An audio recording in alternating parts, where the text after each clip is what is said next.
শিৱসাগৰ বেতবাৰী কোৱামৰা সন্দিকৈ গাঁৱত এডাল প্ৰকাণ্ড অজগৰ সাপ উদ্ধাৰ কৰা হৈছে। ছাগলী ভক্ষণ কৰি থকাৰ অৱস্থাতে উদ্ধাৰ কৰা হৈছে অজগৰডাল।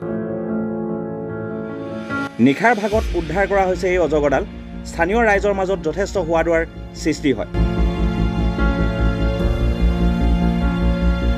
পৰৱৰ্তী সময়ত স্থানীয় ৰাইজে বন বিভাগক বিষয়টো অৱগত কৰে আৰু বিভাগীয় কৰ্মচাৰী আহি সাপডাল উদ্ধাৰ কৰে।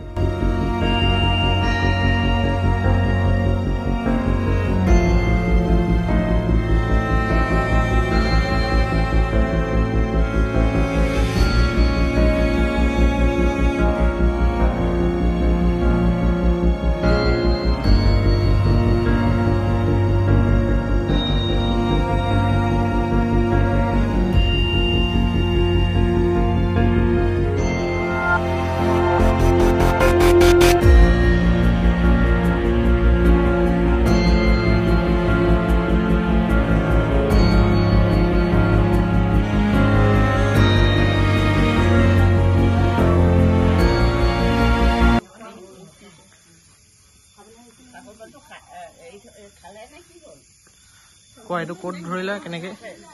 এইটো আপোনাৰ এই কোৱামৰা সন্দিকৈ গাঁও ন, সন্দিকৈ গাঁৱত আপোনাৰ মই প্ৰথমতে এবাৰ আহিলোঁ। সি ছাগলী এটা ভক্ষণ কৰি আছিলে। মানুহখিনিয়ে যথেষ্ট উৎপাত কৰাৰ বাবে সাপটোৱে ছাগলীটো এৰি থৈ গুচি গ'ল। তাৰপৰা মই ক'লোঁ যে তেওঁলোকক বুজাই থৈ গ'লোঁ, আপোনালোকে অলপ সময় অপেক্ষা কৰক, সি আকৌ আহিব। সি আকৌ 1 ঘণ্টামানৰ পিছত ছাগলীটো খাবলৈ অহাত মোক ফোন কৰিলে। মই ফোন কৰি পেলাই আহি তাক এতিয়া উদ্ধাৰ কৰোঁ। ই প্ৰায় 25-ৰ পৰা 30 কেজিৰ ভিতৰত হ'ব আৰু দীঘলটো প্ৰায় আপোনাৰ 11-12 ফুট হ'ব সাপটো। ৱেট আছে। ইয়াক এতিয়া আমি নি পেলাই ফৰেষ্ট বিভাগক মাতিছোঁ। মই তেওঁলোক আহিব আৰু তেওঁলোকৰ লগত গৈ পেলাই মই নিৰাপদ স্থানত ইয়াক ক'ৰবাত এৰি দিম, মুকলি কৰি দিম।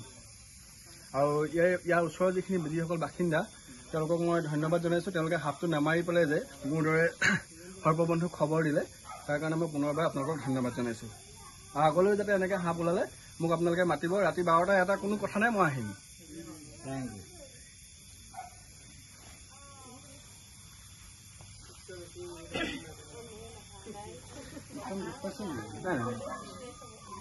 মুখখন বহুত বহল।